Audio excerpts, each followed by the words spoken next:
Sophia Bennett could still remember the exact sound her heart made when it broke. It was silence.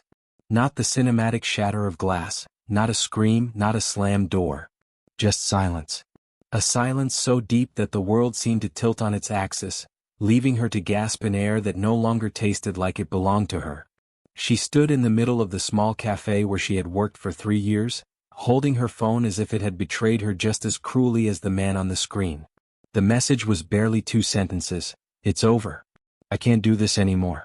Don't call me. Her fiancé had left her with nothing more than pixels of cowardice. No ring back, no confrontation, not even the decency of an explanation. Just void. The cafe bustled around her, oblivious. Cups clinked, laughter rose, coffee machines hissed. The world moved forward while Sophia stayed frozen in paralysis, staring at the words until they blurred into meaninglessness. It wasn't as if she hadn't seen the cracks forming. The late nights unanswered, the evasive tone, the way his eyes had intently studied everything but hers. Yet hope has a way of deceiving even the wisest hearts. Sophia believed in loyalty and commitments kept. She believed love could be fortress enough. And in one casual message, all of it crumbled to rubble. By the time her manager called her name for the 3rd time, Sophia slipped her phone into her pocket and plastered the smile she had rehearsed all her life. The smile that said, "I'm fine, I can handle it." Only behind her eyes swam saltwater tides she couldn't dam. That night, sitting on the worn couch in her tiny 1-bedroom apartment, Sophia let the silence roar.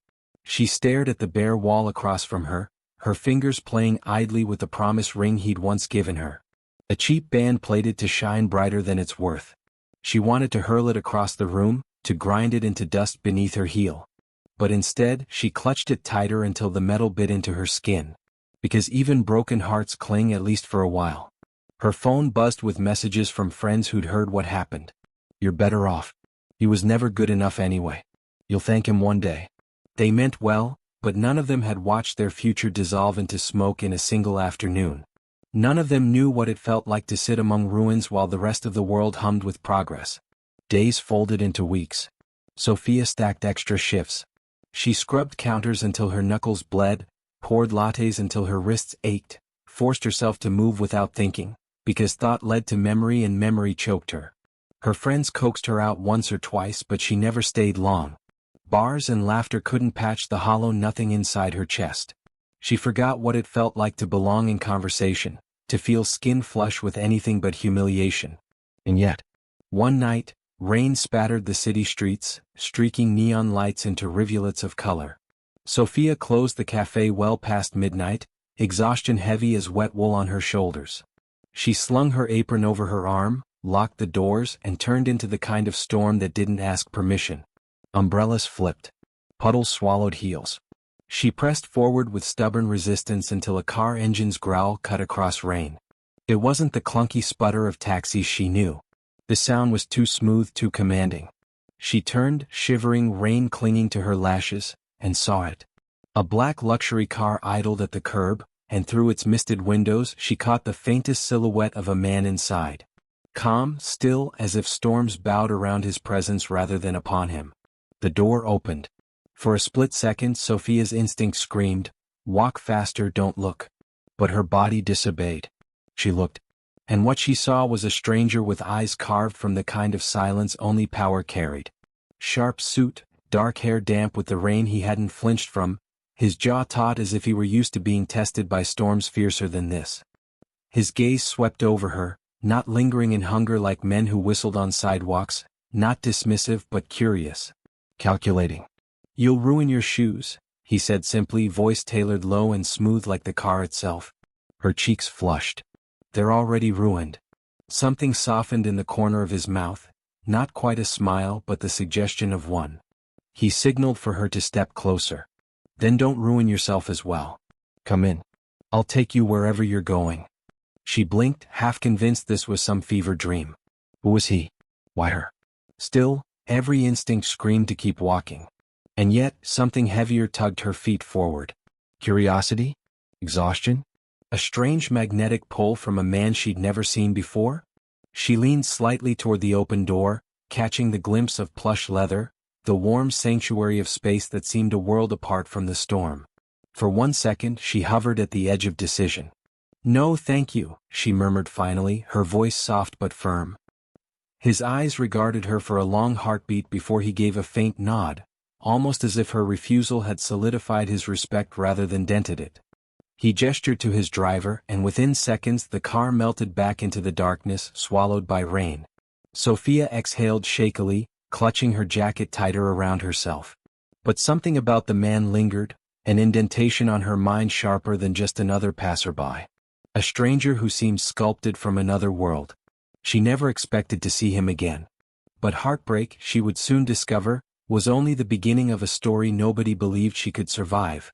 A story that would eventually carry her from the cracked pavement of her ruined life to the leather seats of a private jet with the same man who watched her walk away in the rain. And when that day came, the world would whisper exactly what it whispered now: "This love will fail."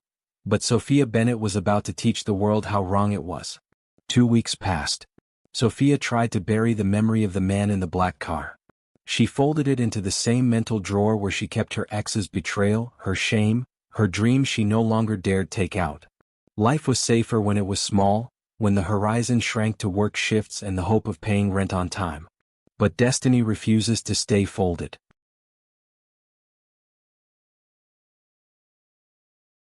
It was Sunday afternoon, cafe windows glowing gold with late winter sunlight. Sophia balanced 2 trays at once, weaving between tables with the reflex of someone who had long ago learned to smile through exhaustion. Her co-workers chatted behind the counter, the kind of casual banter that stung worse precisely because she couldn't join. It felt like she was performing her role in silence while the rest of the cast forgot her lines. The bell above the door chimed. Sophia didn't even glance up at first, too focused on a child spilling cocoa. But voices shifted, conversation muted, and when she finally looked, the world tilted again. He stood there. The man from the rain. This time there was no mist, no blurred outline. His presence filled the room like gravity does space. Black tailored suit, coat hanging across one arm, dark hair swept neatly back, eyes scanning the cafe not with curiosity but precision. He looked like he belonged everywhere and nowhere at once. Sophia nearly dropped the tray. His gaze slid over the room until it caught hers. Electricity jolted through her blood when recognition flickered in his eyes, faint but certain.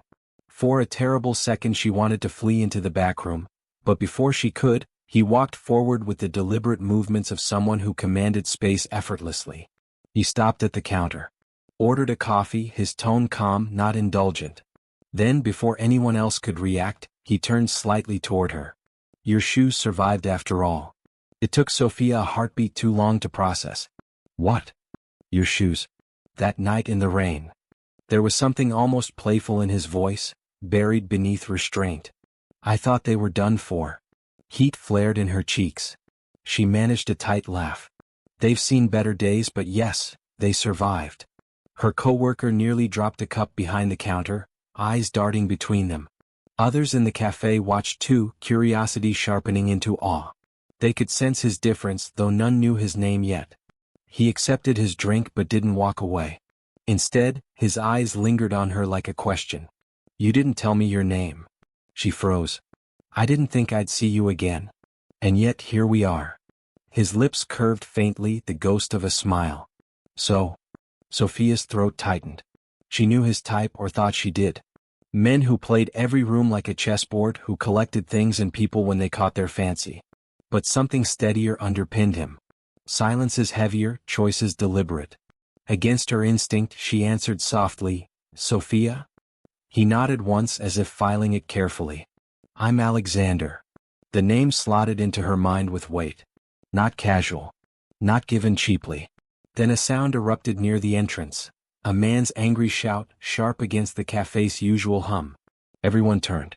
A disheveled man stormed toward the counter, cursing loudly about a drink gone wrong the day before, slamming a fist on the wood. Sophia moved instinctively with practiced grace, trying to calm him, but his fury barreled unchecked. His hand swiped across the counter, knocking cups, scalding liquid spilling dangerously close to a child's hand. And then Alexander moved. Fast. Controlled. He caught the man's wrist mid-swing, grip like steel but movements unnervingly calm. "That's enough," he said, voice low and sharp as a blade pressed against stone. The man sputtered, trying to yank back, but Alexander's gaze silenced him more than his restraint. Customers froze in awe at the authority radiating from him. Sophia stared, heart hammering. The manager called security from next door, and the man stumbled out in fury. Slowly, Alexander released his grip, straightened his sleeve, and looked back to Sophia as if nothing had happened. "You should be careful," he murmured softly. "People don't always show their fractures until they break." Her breath hitched. She whispered back, "Neither do billionaires." He arched a brow. For the first time she saw a flash of something: amusement, respect, intrigue. That evening when her shift ended, Sophia stepped out into the cooling dusk, her breath fogging the air. She didn't expect him to still be there. But he was, leaning against the sleek black car once again, tie loosened now, hands casually in his pockets. "You walk home every night?" Alexander asked. Her pulse quickened. "Sometimes. It's not far." "That wasn't my question." She folded her arms defensively. "Why does it matter to you?" His gaze softened but didn't relent. "Because the world breaks people far too easily. And I'd rather not watch it break you again." The words cut, partly terrifying and partly comforting. "I don't need rescuing," she said quietly. "Good," he replied, stepping closer. The air between them thickened. "Because I'm not here to rescue. I'm here to see." Her lips parted, but no words came. He gestured toward the car. "Let me drive you home tonight. No obligation. Just company." Sophia hesitated, torn between fear of surrender and yearning for connection. But something inside her, something stronger than caution, tipped her head in a silent nod. For the first time she slid into his world voluntarily. The ride was smooth, silent except for the hum of the engine. She caught his profile in the lights flicking past. Powerful, thoughtful, alone in a way she recognized too deeply. When they pulled in front of her apartment, she reached for the handle quickly, afraid to linger too long in temptation. But his voice stopped her. "Whatever broke you," he said softly, not a question but a knowing, "not everyone repeats it." Her throat constricted. She stepped out without answering, running up the steps before tears betrayed her. That night, alone in bed, she stared at the ceiling. Echoes of heartbreak lived in her ribs, but so did something else now, an echo of a voice that somehow saw her beyond survival. She didn't want to care. And yet, for the first time since her heart had broken, she felt the faintest pulse of something new. Not healing. Not yet. But possibility.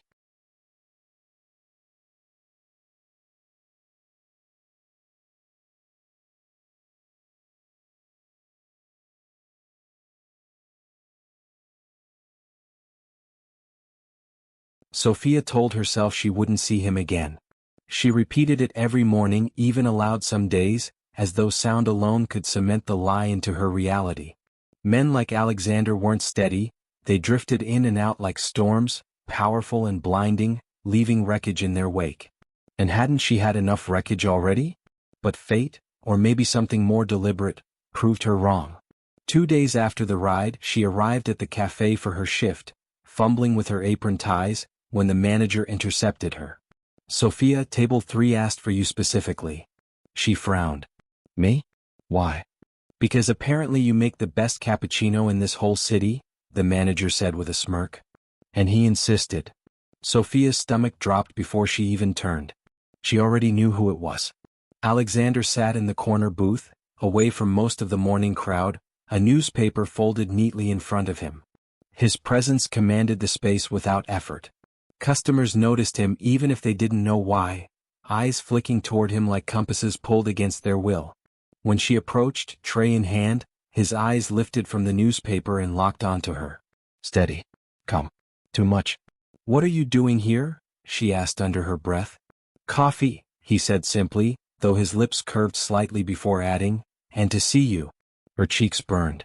"You can't just make me your personal waitress." His brow lifted, amused. "Clearly I can." Heat prickled her skin. She placed the mug down with sharper motion than necessary, muttering, "You could have asked anyone else." "I didn't want anyone else." His voice dropped, quieter, sharper. The words unsettled her more than she wanted to show.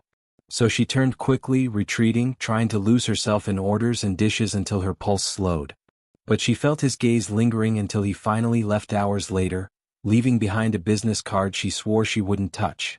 That night she stared at it anyway.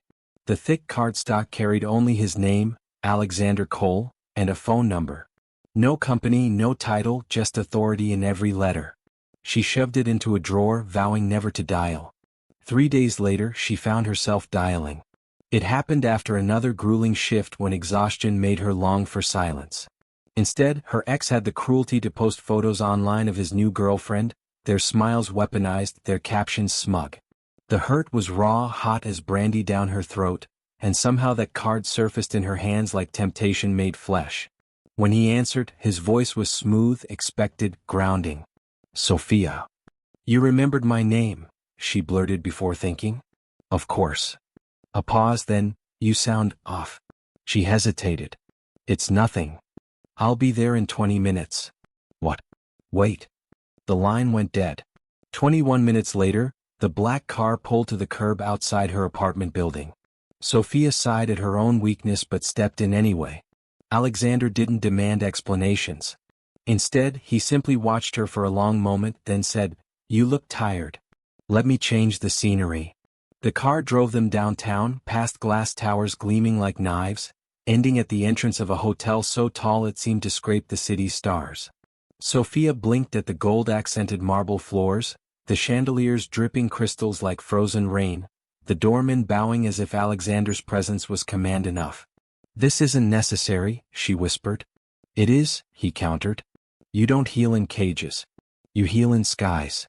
He led her upstairs, not to just a suite but the penthouse. When the doors opened, Sophia stumbled into another world. Sweeping views of the glittering city stretching endlessly, velvet couches, a piano in the corner as though music waited for his command.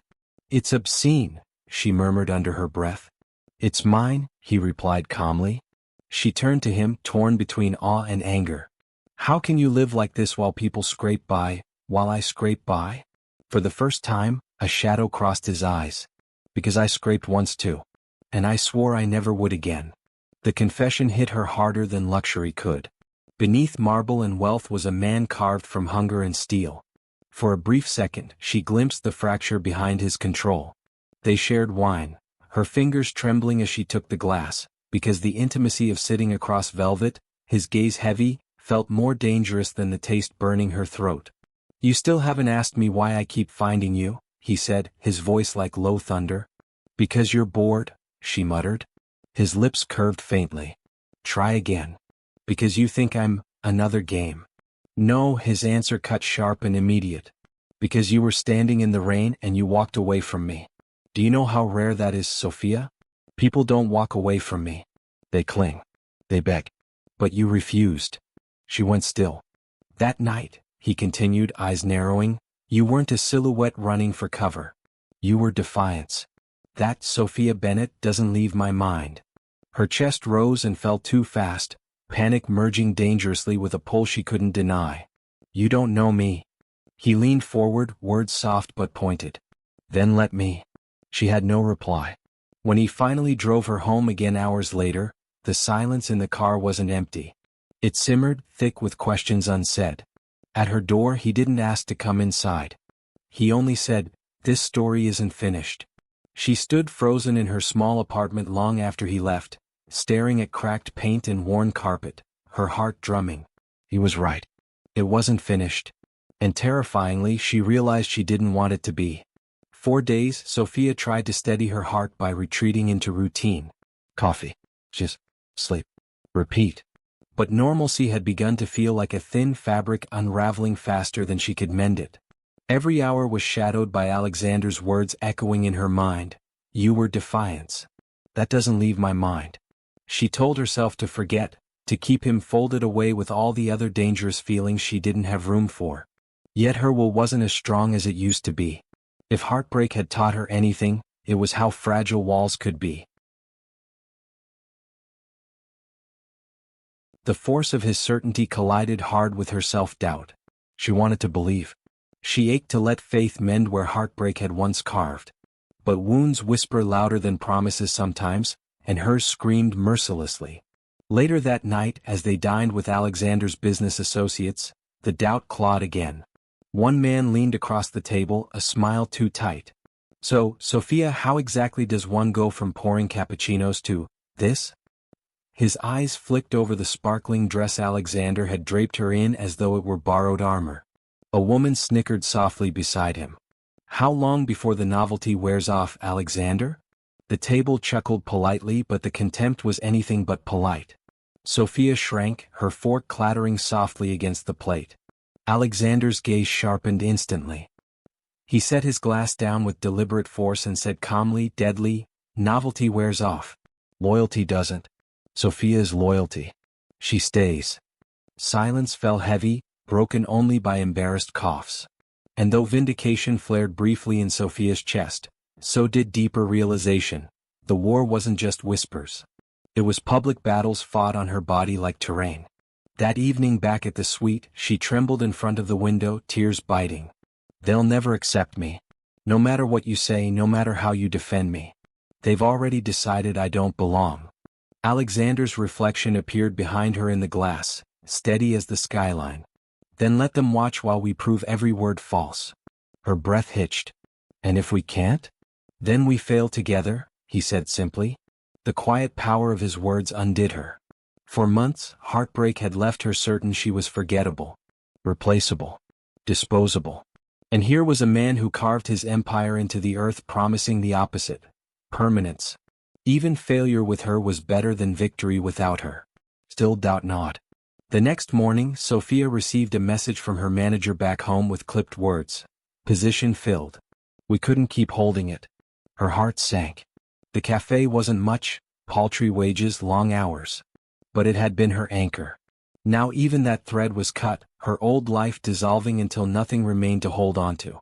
Later that day, she overheard two gala women gossiping in a corridor outside a conference. "She won't last. He's indulging himself. They always end the same. He'll get tired. You'll see. They're already unraveling." The chorus beat at her ears like a chant from faceless mouths. It won't last. It will fail. She isn't enough. That night she spiraled. On the balcony under Roman stars, she chased the same thought in endless circles. They were right. How could she sustain this? A wounded barista stitched with heartbreak, trying to adapt to marble and jets? It was absurd. When Alexander found her, she shakily spoke the words out loud. "Maybe they're right." His eyes anchored hers, fierce. "No. They say it to soothe themselves, to reassure their fragile egos that perfect wealth guarantees perfect belonging. But belonging doesn't come from marble. It comes from fire. And we have fire they will never touch." She trembled. "They said it will fail. Then let them watch while it doesn't." The conviction broke something inside her, something that had clung to silence and fear. Tears slipped free, but this time they weren't just anguish. They were release. She collapsed into him, burying her face in his jacket, letting his strength carry weight she couldn't bear alone. For the first time since heartbreak shattered her future, she felt a glimpse of possibility in her chest. Small, fragile, but alive. Yet as she drifted to sleep that night, wrapped in his arms while the city hummed below, part of her still whispered the world's chorus. This will fail. The question lingered like smoke. Was Alexander's fire enough to burn away a universe determined to see them ash? Rome's glitter faded with each passing day, but not because the city itself dulled. It was the voices, the whispers, the smirks, the endless commentary that shadowed them wherever they went. Sophia had thought the world might settle after the initial frenzy. Instead, it sharpened its claws. Yet amid the noise, something undeniable bloomed. At night, alone in their suite or walking the deserted cobblestone streets in stolen moments of quiet, Sophia found herself laughing again. Real laughter, not the brittle sound she'd used to mask pain after heartbreak. Alexander carried himself with impossible gravity, but when they were alone, she glimpsed softness. His humor dry, his listening attentive, his silences warm rather than heavy. One evening over dinner on the balcony, he gestured toward the city lights and said quietly, "Do you realize you've never once asked me for anything?" Sophia blinked. And that's rare. Everyone asks. Money. Access. Influence. You asked for nothing. His eyes held hers with quiet fire. "It makes me want to give you everything." Her heart thundered. She whispered, "I don't want things. I just don't want to hurt again. He reached across the table, taking her hand. Then don't run this time. Let me prove you don't have to. It was dangerous how much she wanted to believe. But the world didn't stop testing them. At a business dinner 2 nights later, betrayal struck closer.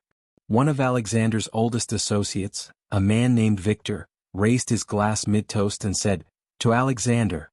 Brilliant, ruthless, unshakable." Annoying though how even brilliant men lose perspective over a woman. The words weren't a joke. They were knives disguised with wine. Alexander's jaw flexed, but he stayed composed. "Perspective is real when you've never had anything worth grounding you," he replied coolly. The table chuckled, but Sophia's chest burned. She was tired of being the line in everyone's insult, the shadow they prodded with glee. She excused herself early, panic gnawing until she barely made it to the bathroom before tears fell. Later, Alexander found her sitting on the edge of the hotel tub, makeup smeared. His gaze softened instantly. "Victor said something, didn't he?" She shook her head helplessly. "Why do they all hate me so much?" "They don't hate you," he said, crouching low. "They fear you. Because you remind them I'm human enough to want something real. That truth threatens men who worship only money." Her tears slipped freely. He brushed a thumb across her cheek. "I don't care about them. I care about you." For a moment, love seeped in strong enough to drown doubt. But whispers have sharp teeth, and they didn't release so easily. The spiral deepened a few days later when Sophia found her photo scattered across gossip feeds again.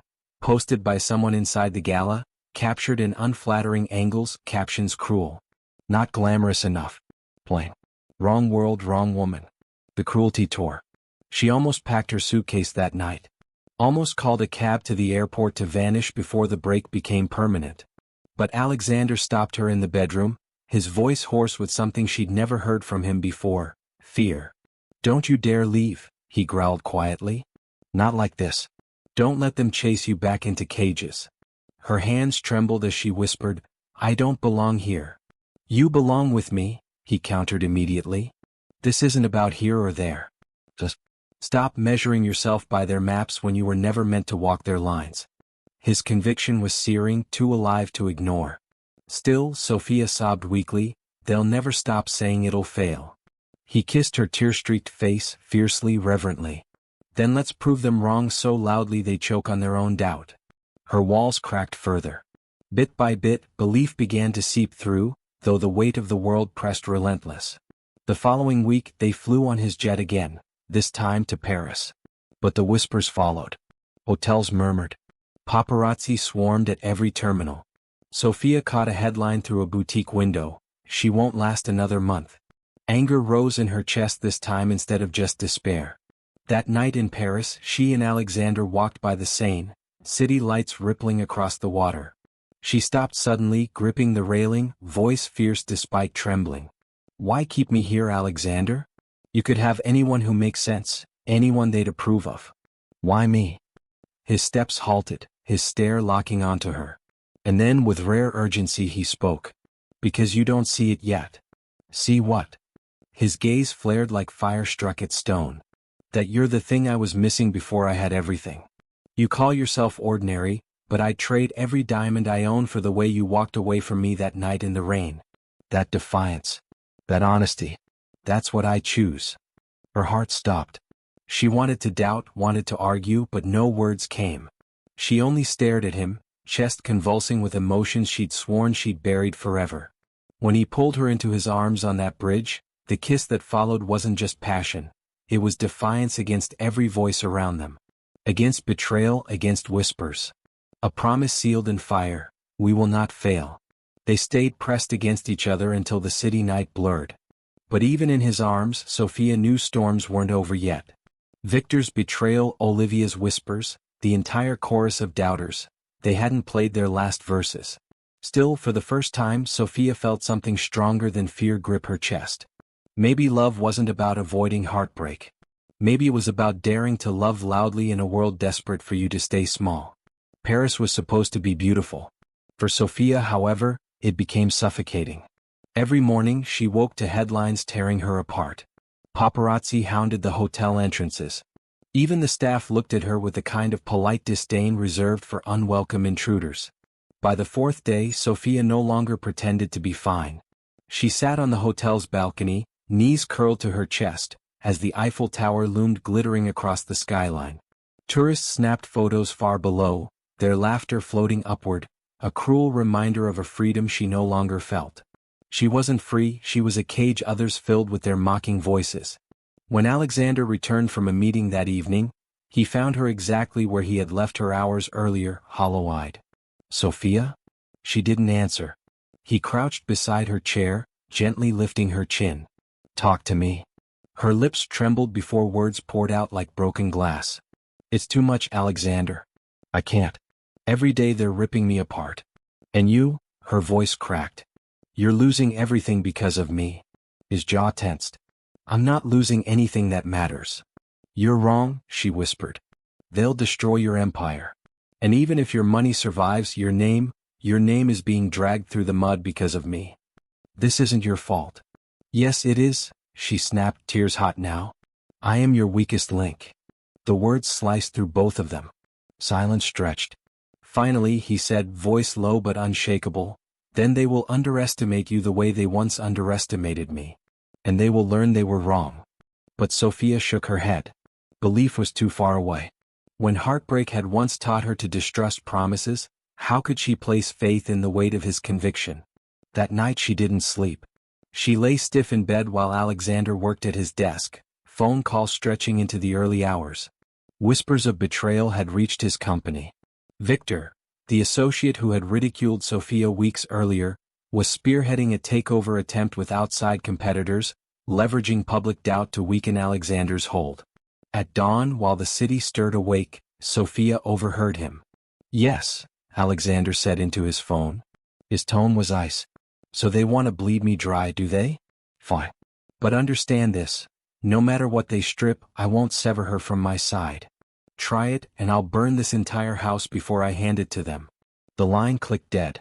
Sophia clutched the sheets, tears strangling her. He was preparing for war, for ruin, for sacrifice, and all of it tethered to her. By midday the crisis exploded. News broke that Victor had filed a legal motion to question Alexander's competency, citing his personal entanglements as grounds for instability. Headlines screamed betrayal, headlines screamed doom. Sophia's phone buzzed nonstop with commentary from strangers who didn't know her at all. "He'll drop her. Watch. This always ends the same way. The maid never stays. She'll cut out before the crash." Sophia felt herself fracture. She turned off the phone and shoved it across the room, but the words sank deep anyway. That evening, knowing Alexander was tangled in war room meetings, she did something reckless. She left. She slipped into a coat and sunglasses, ducked into the Paris streets and walked. No security, no car. Just her feet hitting the ground, needing distance. Maybe space would hush the insults screaming in her head. But space was loud too. She passed a cafe where women whispered viciously, staring. She heard laughter behind her back. Her name floated on strangers' lips, mocking. Their voices weren't as sharp as the tabloids, but their scorn burned deeper. She ducked into a quiet alley, pressing her back to a cold wall, heart pounding.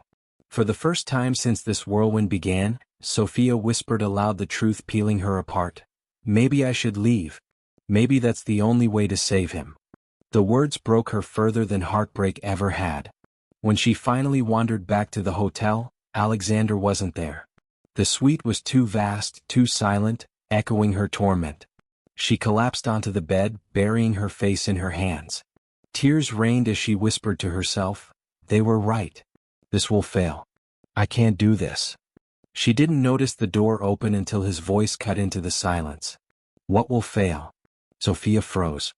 Her head lifted, and there he was, Alexander, standing in the doorway, suit rumpled from a day of battles, but eyes sharp and fixed on her. Her face flushed with shame. "I didn't mean." "Yes, you did." He crossed the room in long, tense strides, crouching before her so their eyes locked. "You think leaving saves me, Sophia? It doesn't. It breaks me." Tears spilled fast. "I saw what they're doing to you. Victor, the others, they won't stop. You'll lose everything. Why tie yourself to someone who drags you down?" His hands gripped her arms, firm but tender. His jaw tightened as he growled, "Do you think this empire means more to me than you? Do you think marble and jets hold value without you in them?" Her lips quivered. "I built everything alone," he continued fiercely. "And it was empty. Do you understand that? I would rather burn it all than let them make me choose between their approval and you." Her throat closed. Then he softened, his forehead pressing against hers. "But I won't let them. I'll fight. With everything. And all I need is for you to stay." Sophia shook, torn between terror and devotion. Her voice came barely audible. "What if I fail you?" "You already think you have," he murmured. "And yet I'm still here, stronger. So maybe your definition of failure is wrong." For a long time she couldn't speak. Could only weep quietly as he held her, unshaken even as her world cracked. That night, wrapped in Alexander's embrace, Sophia realized the darkest choice lay at her feet. Believe the voices of the world screaming she was not enough, or believe the man who had defied the world to keep her. One voice filled her with destruction. The other promised salvation. And dawn was coming. Which would she choose? The days after Victor's betrayal blurred, each one heavier than the last. Sophia scarcely left the suite, afraid of the headlines, the whispers, the eyes that tore pieces of her away on every street. Every newspaper screamed doom, Blackwood Empire on the brink? Tycoon's girlfriend the weak link. Except they were wrong. She wasn't a girlfriend. She was a woman trapped between love and the haunting certainty that she wasn't enough. On the fifth evening she finally snapped. The storm outside mirrored the one inside her. Rain hammered Paris rooftops as Sophia stuffed clothes back into her suitcase with trembling hands. Each folded blouse, each tucked sleeve, felt like a blade slicing through her chest. When Alexander returned, he found the bag half-zipped. His face hardened instantly. "No." Tears blurred her vision. "I have to. You'll lose everything if I stay." "You are everything," he growled.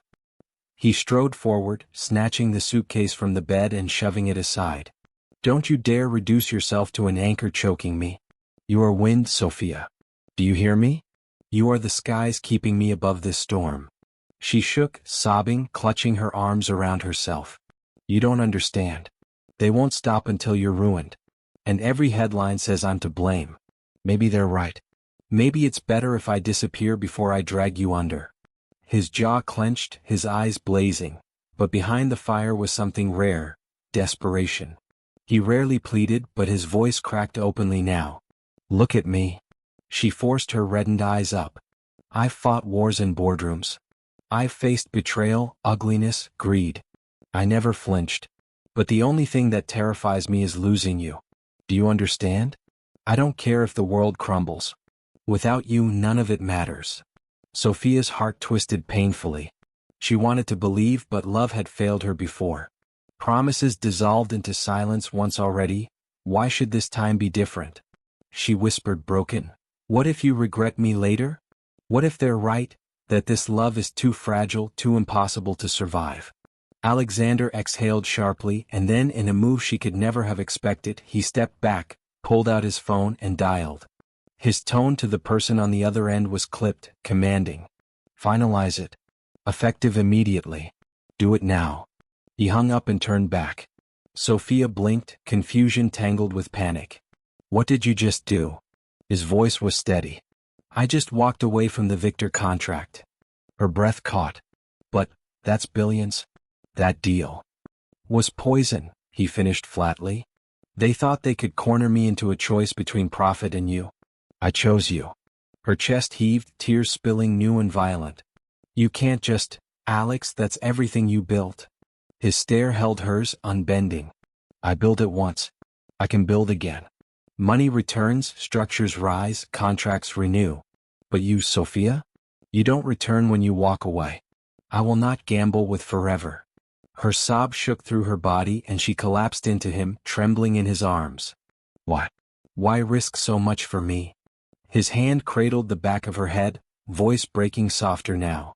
"Because for once I'm not choosing from calculation but from truth. And that truth is you."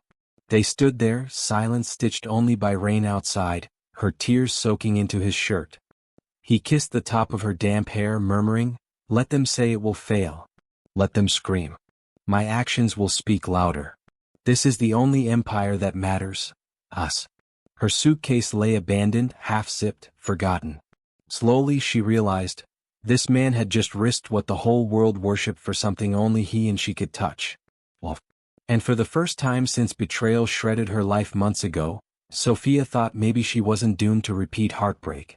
Maybe she was chosen. The next day the headlines roared with shock. Alexander Cole walks away from multi-billion deal. Competitors called him mad. Analysts declared him finished. The chorus grew louder, he's lost his edge. All for a woman. And Sophia braced for the consequence she thought inevitable, regret. But regret never came. Instead, Alexander was calmer than she'd ever seen him.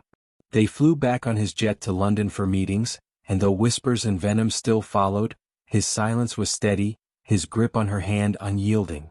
Not once did he flinch at the ridicule.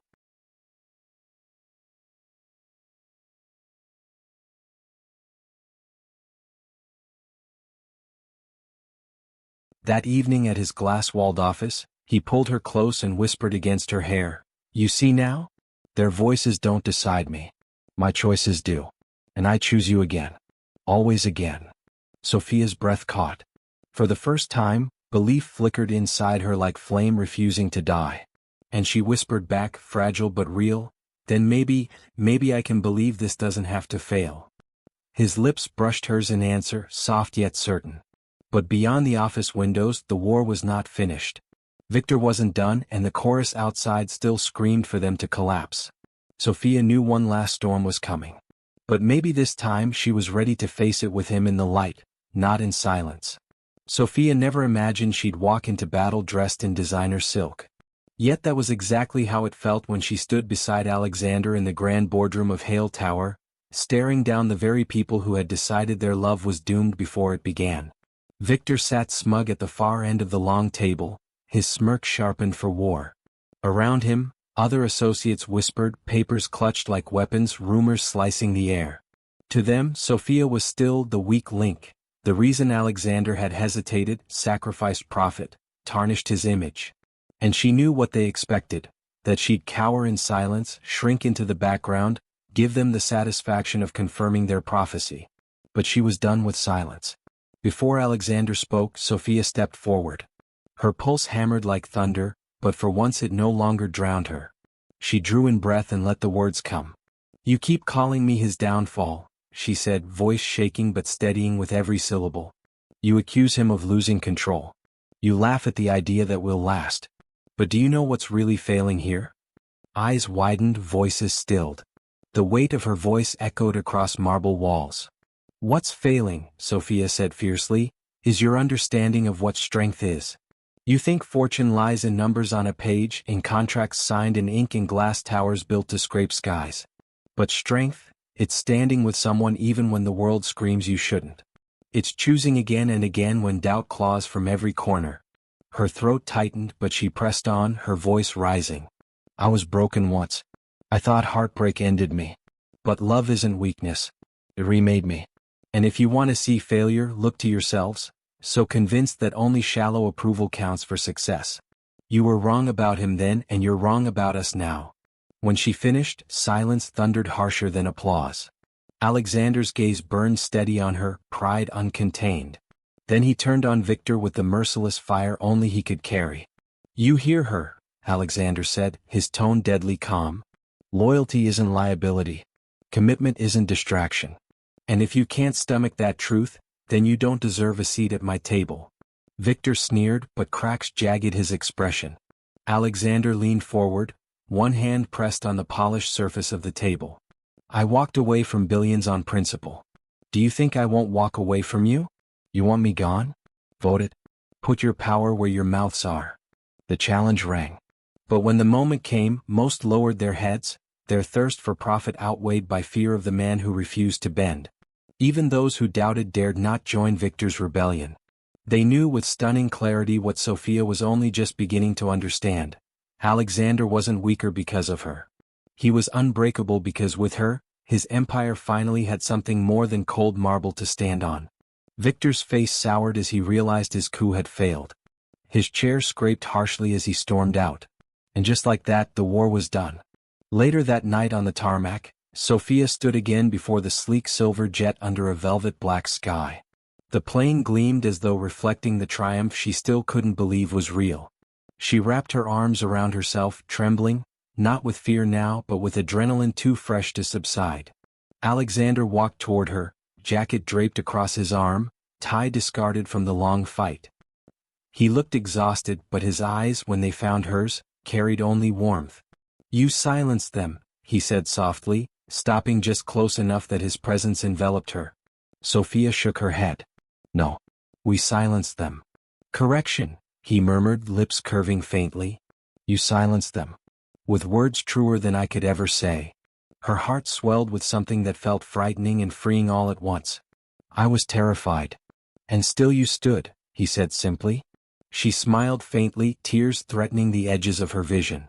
"What if they're right about one thing, though? What if this still fails?" His hand rose, fingertips brushing the curve of her cheek. "Then we fail together. But I promise you, Sophia, I don't build things to let them collapse. And I've never built something as important as this." Her lips parted, her breath catching. Then, without overthinking, she whispered the truth she'd fought to deny for weeks. "I love you." The words seemed to strike him like thunder. His composure faltered, his own breath catching, but when he spoke, his voice was raw, stripped of armor. "And I love you. More than every skyscraper, every vault of gold, every empire combined. You were the missing piece. You were it all along." Tears slid freely now, but they were no longer salt and despair. They were release. He pulled her into his arms, pressing his forehead to hers as the engines thrummed in the background. "Let them choke on their doubt. You and I will fly above it." She laughed softly through the tears. "On your jet." He smiled, a real, unguarded smile. "On ours." The word ours pierced deeper than any diamond ever could. Minutes later she was seated by the window, watching the ground shrink away as Alexander's world, their world, lifted effortlessly into the night sky. Luxury surrounded her, yes, but this time it wasn't what mattered. What mattered was the hand clasped over hers, the vow in his eyes, the heartbeat that whispered louder than the world's chorus. "This will fail," they had said. But as the jet soared upward, Sophia finally knew the truth. They had already failed, every doubter, every critic, every whisperer chained to their envy. Because she had refused to be broken, and Alexander had refused to let go. Their love had won. And from heartbreak to his private jet, Sophia Bennett's story had only just begun.